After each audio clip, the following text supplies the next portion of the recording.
by Shankar Singh।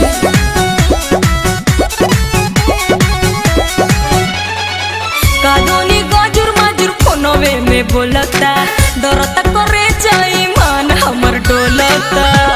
हे देवर जी देखी ना कादोनी गाजुर माजुर फोनवे में बोलता डरता करे जाई मान हमर डोलता। धराइबू तो हम देखें।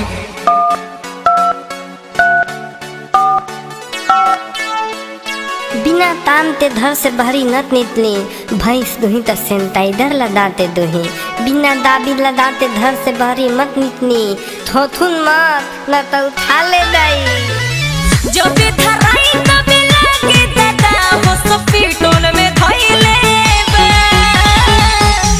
इसी सितम सभा का मोबाइल में कइले बा सरकारी चलाइले बा। इसी सितम सभा का मोबाइल में कइले बा सरकारी चलाइले बा।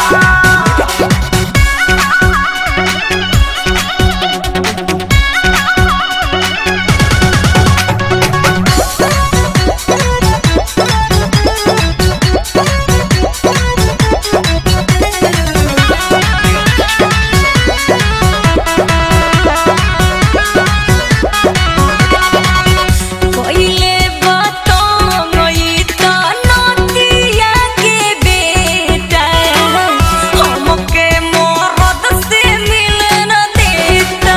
हे देवरू हमके मरद से मिलन देता। एकरा के तू तो नाही गाड़ी भौजी तोहरे खाती बोल बरही ना बेमारी भौजी। एक बार आउ लगाइबू।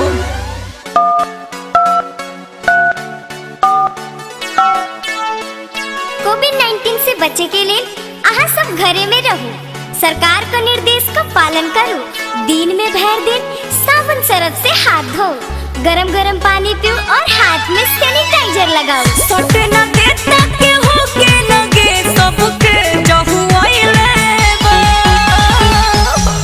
इसी सितम सभा का मोबाइल में कइले बा सरकारी चलाइले बा। इसी सितम सभा का मोबाइल में कइले बा सरकारी चलाइले बा।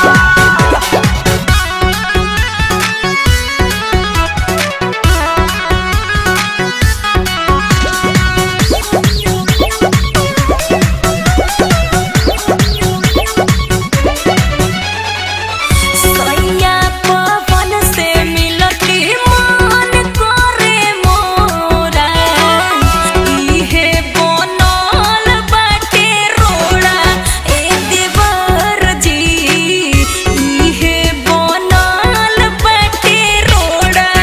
कहतानी जनरेशन कर थोड़ा भौजी भैया आ जाई है धाली हम करा भौजी। लास्ट पर आउ लगाओ तो উড়ি বাবা কোভিড-19 থাকে বাঁচা জনে নিজে বাড়ি থাকুন না হলে গন্ডগোল হয়ে যাবে নিজেকে সাফ রাখুন এইখানে বিনা কাম के ना আসবো নাই তো পুলিশ ধাসবো থথুন মত না তো উঠালে দাই। एही से लागे कनक सरिया तो बज गइले बा।